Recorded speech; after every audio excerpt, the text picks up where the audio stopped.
Hello, good evening. It's Monica from Life is Art, and it's Wednesday. Let's create something tonight. If you saw the title before you clicked on into the link, we are making a double box card. I don't know if you've ever created one. It's been a while since I made one, and so that's what we're going to be working on tonight. I'm just getting my video going here. There we go. Allowing my computer to catch up there. It always takes a minute for the signal to get to my tablet so I can see. So good evening. If you're popping on to watch, just say hello or howdy so I know you're here. If you're watching later on replay, you can of course say replay. So double box card. We are going to be creating that using some papers from the Cherish collection. Let me just grab the catalog so you can see that. Now, I haven't checked recently to see whether the restock of the collection is still available or whether it's all sold out again. But if you have some, absolutely, this is a great little card to use it on. And if you don't, then you can pick any papers you want to make a card like this. It's just a method of making a card. And so I'm going to be using some of the pattern paper, some of the coordinating cardstock. I'm also going to be using the scrapbooking stamp set from the Cherish collection. And I'm going to be using the December stamp of the month as well. So lots of things combining to make an interesting card with hopefully a little bit of an interesting technique thrown in for good measure. So we're going to start with the base of our card, and I've got a piece of the Shortbread cardstock for this. Hey Mom, nice to see you're watching, and Heather's here too. I hope Rose is feeling maybe a little bit better this afternoon than she was this morning. So this piece we're starting out with is 4 1/4 by 10 1/4. So 4 1/4 by 10 1/4. And later on when I post the photos, it might not be right after the video, sadly, because I have to cook supper. So it might be after supper that I get the measurements posted. But when I post the photos, I'll post the measurements. So we've got 4 1/4 by 10 1/4, and we're going to do some scoring. So I'm just going to line it up here on my Versamark and grab my trusty ruler and my bone folder. And we're going to score at 5 1/2 inches. So if you're good with the remembering of the numbers, that means that we're 4 1/4 this way and 5 1/2 this way, which is a standard card size. So we're scoring at 5 1/2. Then we're also going to score at 6 3/4. Just like that. And if you have a scoreboard, then obviously you can go ahead and use that. We're also scoring at 8 1/2. So 8 1/2. And then at 9 3/4, leaving us a little 1/2 inch section on the end here. So that was at 5 1/2, 6 3/4, 8 1/2, and 9 3/4. Those are our score lines for this piece, and we're going to go ahead and fold those. So I'm just going to start with that first fold line or score line. And when I do this, I like to make sure that it's lining up on either side because I'm not using a scoreboard, so something might be a little out of alignment. So I always like to make sure that everything lines up with the edge. And then we're going to fold on the next one. I'm using my bone folder, or you can use the handle of your scissors to create a nice crisp fold on those score lines. And then we fold the next one like so, and then the last one, just the little tab that's going to hold everything all together. So in the comments, let me know, have you made a double box card before? Let me know. I'm always interested in hearing. Rose is about the same, still not eating. Oh, it's no fun when you don't feel well. So this is gonna just automatically curl up and create a little box down at the bottom of our card. And this is the first box of our double box card, and that was pretty easy. And now what we want to do is we want to bring in some pattern paper to attach to the back of this. And I've got this really lovely sort of designed stripes from the Cherish collection, and I've cut it to 4 inches by 4 inch square. And we're just going to go ahead and add some adhesive on the back of this, like so. This pattern on the back is gorgeous as well. Sometimes it's hard to decide which pattern side you want to use when the patterns all look so pretty. But I thought I would go with these nice little stripies that have all the beautiful florals and everything. And I'm just going, actually I'm going to turn it sideways so I can see all the edges. And I'm just going to kind of center that so that I have an equal amount of shortbread showing all the way around. And put that at the top of that big section there, that 5.5 by 4 1/4 section. Then we can go ahead, and what we're going to do is we're going to glue our box down. And so we want to add some adhesive onto this last little 1/2 inch flap. So we're going to fold it in, and then we're going to add our adhesive. It's always fun when it's popping up all over the place. To add adhesive. You could use red tape for this. If you wanted a little extra insurance, you could also use liquid glue if you're patient, but I'm not. So I always like to kind of get the dry feel of what's happening here. And what I want to look for is where to fold it so that it attaches in the right space. And so this is what I want to do. This first crease line, that 5.5, we're going to lay that flat, and we're going to fold it on the second crease line, which was the 6 3/4. So we're going to leave one crease line, this one, and we're going to fold this over and have our tab tucked in. And that is the easiest way to make sure you get everything lined up, and so that it will fold down nicely when you go to put it in your envelope. So there we go. We've attached our first box. And of course, when it goes in the card, you push it up and then it folds flat and it just goes right in your envelope like that. And it's a standard size card. Now we also want to add a little bit of design to the front of this little box. And so I have another piece of the Cherish pattern paper. This is the sage with the little bit of a diagonal stripe, kind of tone on tone. And this one was cut at 4 inches by 1.5. So I'm going to go ahead and add some adhesive on the back of this 4 inch by 1.5 piece. 1.5. Let me just double check. Yes, 1.5. Sorry, I just had one of those momentary lapses where I was like, was that really what I cut it to? It sure was. And then, of course, it's easiest to stick it down if your paper is folded down. So we can go ahead and stick that down, and it should line up with the edge of the other pattern paper, like that. Just center it in the center of that front little panel. Very pretty. I'm loving that. Hey, Vicki, nice to see you watching. You made it. Woohoo!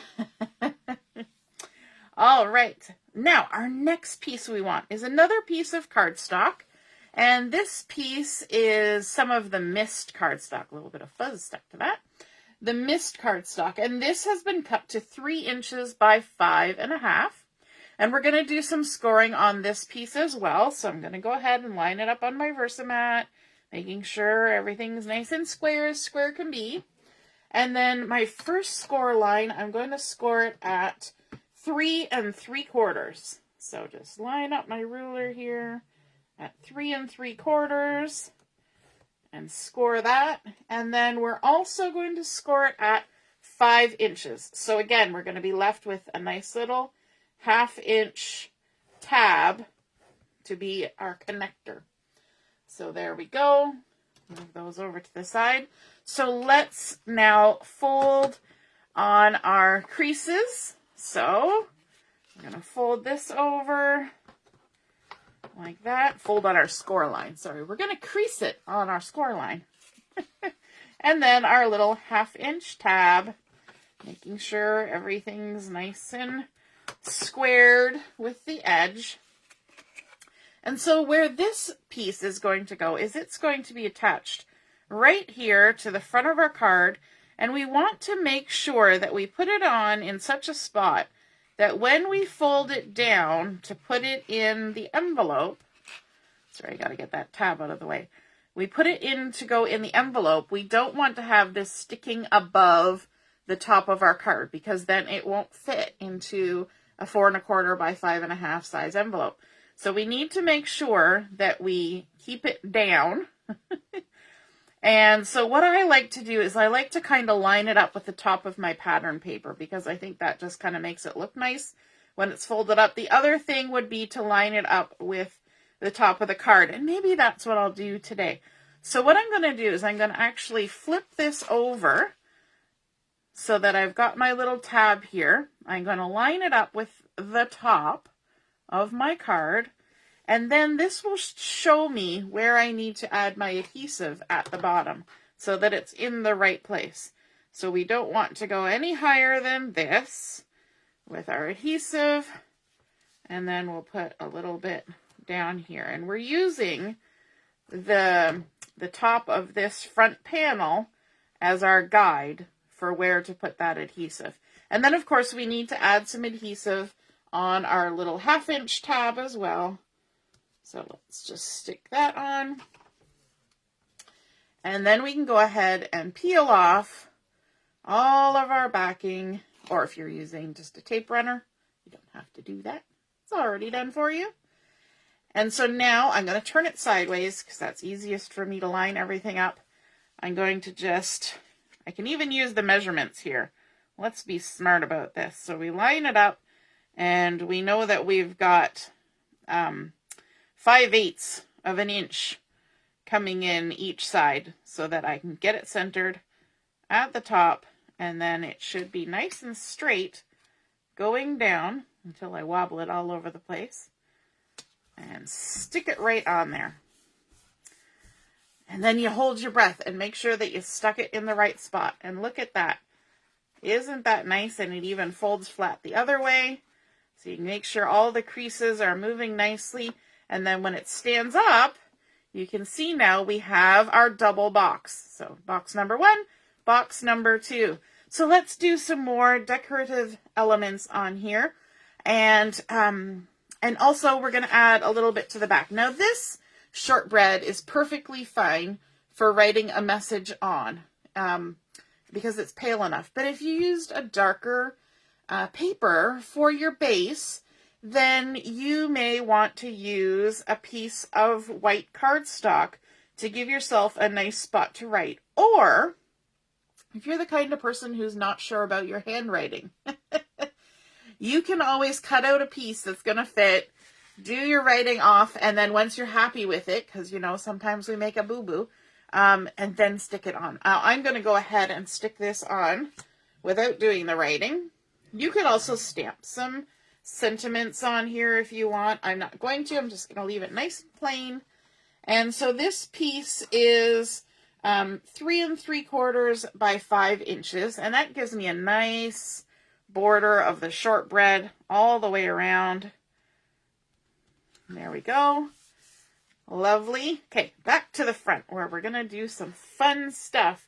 I want to bring in a couple of things. I've got a piece of pewter cardstock, which is one of the coordinating colors, and this has been cut to 2 3/4 by 3 1/2, and I want to kind of make a bit of a pattern on here, and I thought I want to add a little bit of sparkle or shine to this card because it's beautiful, but it's looking kind of a funny word to say for something that's dimensional. It's looking kind of flat. It needs a little bit of shine.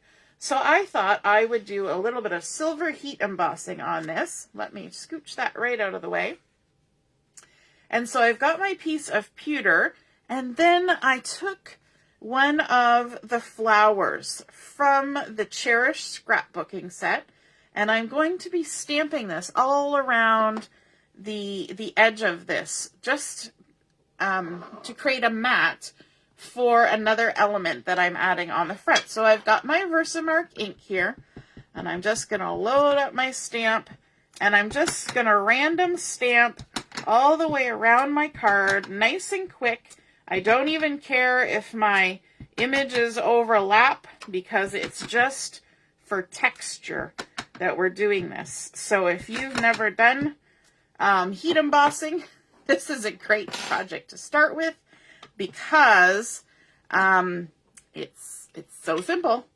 And I didn't even do the anti-static pouch on this project because I'm just not worried about it. If there's little extra bits of embossing powder on there, it's okay because we're doing this for the shine, right? So we're just going to add our silver embossing powder all over, give it a little tap tap, and then we can dump this off of our scrap paper back into our container. You can see there where I stamped over the edge.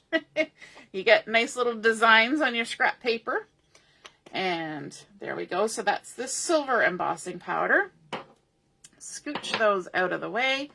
And then what I like to do when I've got something that's, stamped right to the edge like this is find a spot where nothing is happening and hold it with my tweezers so that I don't burn my fingers because we're going to use our heat tool now.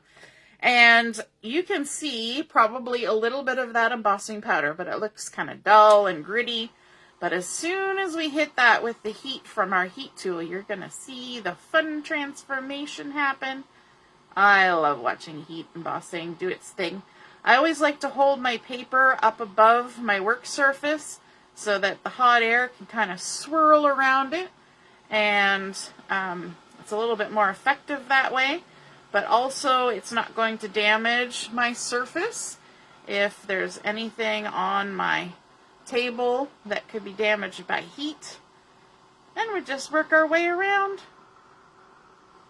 making sure everything gets heated up. And you can see it's changing from the dull and dry to the shiny and silvery. It's always fun. Just when you just see it. It's like watching frost form on a window. It just all of a sudden, there it is. It does not take long. There we go. I think we've got it. So normally with heat embossing, I'm a little more careful and I try to make sure that I don't get, embossing powder in weird places. But for this, I just want to have that shine and texture created by those flowers. So that looks really pretty. So we're going to have that on top of our mist cardstock, and I think that gives a nice little bit of shine. But then we're also going to bring in a piece of white daisy, and this has been cut to 2.5 by 3 1/4, and we're going to do a little bit of a technique here. So let's scooch those out of the way. And I've got a handy dandy post-it note here, and you'll see here in a minute why I want my handy dandy post-it note. I'm going to line it up on my Versamat and stick it down so that it's lined up with the lines. I'm going to bring back in my ruler, and I like having a metal ruler for just this kind of thing, and my cutting blade, and I'm going to cut myself a 1/4 inch strip along the sticky end of my sticky note. And what I'm doing is I'm creating a 1/4 inch mask that's already got stickiness on it. And that is going to be very useful for this next little technique. It's very similar to what I showed you when I was using the Marius Season stamp set and we were stamping the leaves and things, and we left a blank space. We're doing the same thing, but we're doing it on a little bit smaller scale. So I want to take this little already post-it note sticky piece of masking, and I'm going to add it about 1 1/8 inches from the bottom. How precise is that? 1 1/8 inches. And try to make it kind of level from side to side, and the Versamat helps with that. Now I'm going to bring in my scrap paper again because you never know. We might have a bit of a mess, but hopefully not. And I'm going to also bring in the stamp of this big leaf cluster from the Cherish Scrapbooking stamp set.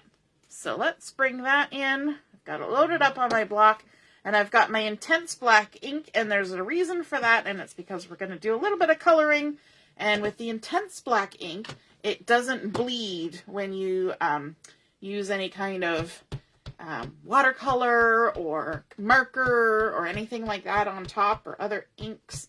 It doesn't bleed. So just loading that up, and then I'm going to stamp it so that it goes across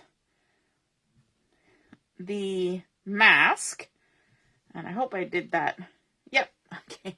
I was trying to see between the glare from the lights and the angle. It's kind of hard to line up where I'm going, but I actually did it. Yay. Yay me.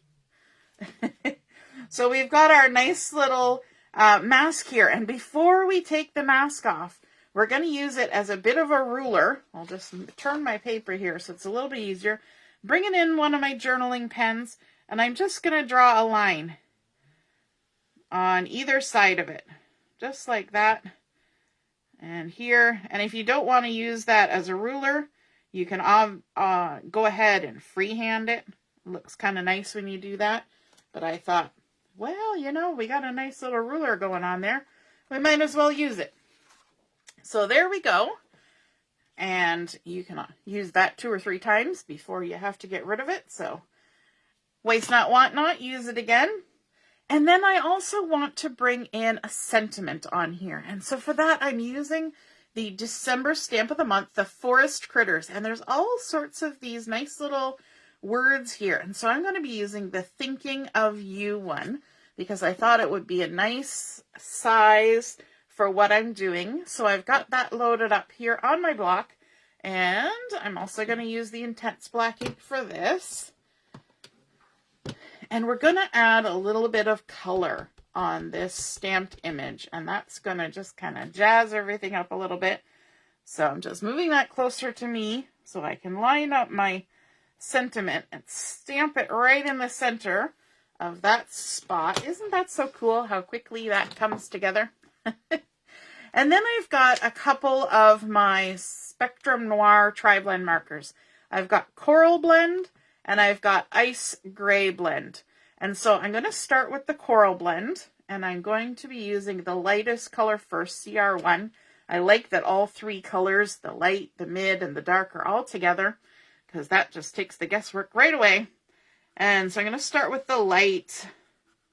One of the coordinating colors for this collection is peach, and so this Coral Blend works really well as a substitute for that peach color.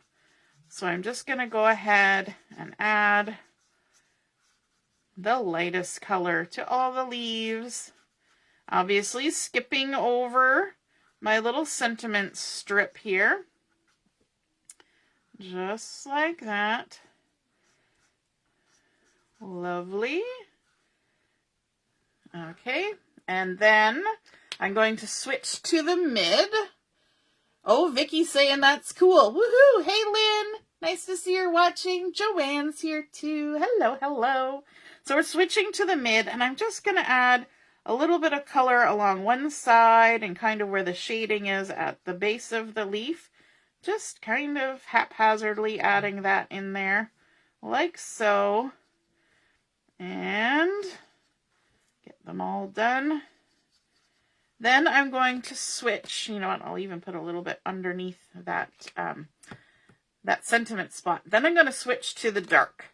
And we're going to add just a little bit right along the edge and in that dark sort of shaded spots. When you're using a stamp that has like little sketchy lines like this, it kind of helps you know where to put shading, right? It kind of points you in the right direction.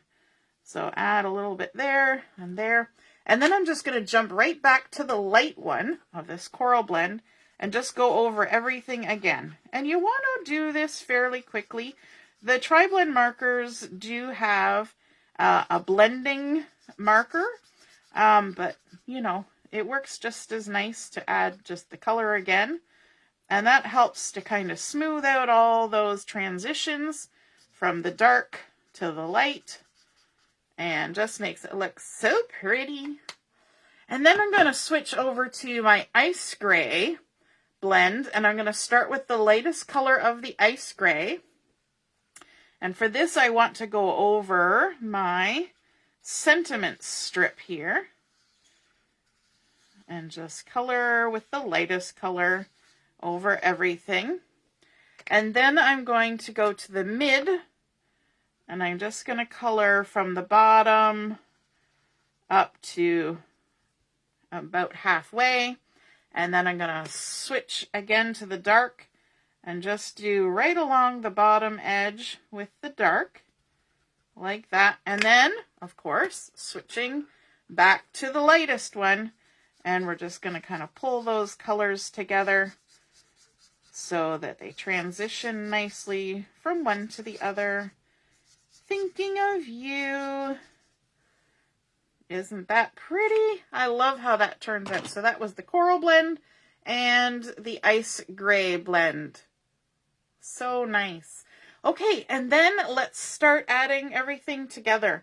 So we have our sentiment here. Let's add some adhesive on the back, and I'm going to put it in a couple of places because sometimes attaching things to heat embossed pieces can be a bit like adding to glitter paper somewhat. Because it's got a little bit of texture to it, you need a little extra adhesive to make sure you get it stuck down in all the places. So then we can go ahead and line this up in the center. Isn't that so pretty with that shine all the way around the edge? I was feeling a little bit disappointed today because we used to have silver foil paper, and I was like, oh, the silver foil paper would look so pretty with this. And then I thought, you know what? We have the tools. We can make our own, and we can make it in a pretty texture as well. And then I want to add a little bit of foam tape to this just to give it a little bit of lift and pop. So I'm just going to snip a few pieces of foam tape using my micro tip non-stick scissors. Such a big name for a little pair of scissors, but they're fabulous. And they cut through foam tape without getting sticky. It's the best part. And we'll put one in the center just for good measure. There we go. Peel off the backing. So fun. We're almost done.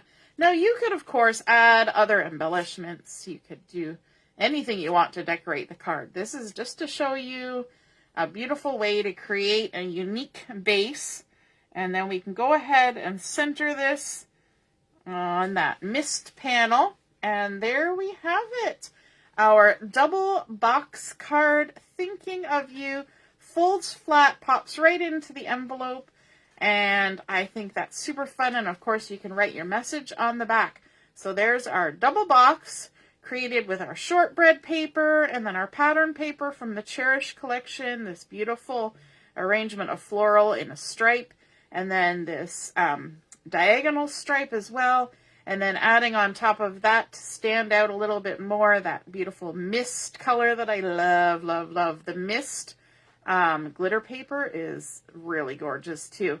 And then, of course, the darker pewter added under here with the silver heat embossing. How gorgeous is that? Adding a little bit of shine. Now we could add a little bit of bling on here if we wanted, but I'm just keeping it simple so that that heat embossing shines through. And then, of course, our masking with our little bit of a sticky note there to create our center spot for our sentiment. Instead of adding an extra layer of paper, we just masked it out, stamped our leaf, and then did our coloring with our tri-blend markers, and I think it just looks really pretty. And sadly, this is going to be a sympathy card for a friend of mine, but I think it's just a really pretty card, and definitely appropriate to send to somebody who you're sending condolences to, but also, you know, just a thinking about you card. It seems very calm and restful. So I hope you guys enjoyed seeing that double box card come together. And if you give this pattern a try, be sure to take a photo of it and pop it in the comments, and I would love to see it. All right, have a wonderful evening, and we will see you again soon. If I don't see you before, have a wonderful holiday, a very Merry Christmas, and a wonderful New Year. All right, toodaloo. Bye.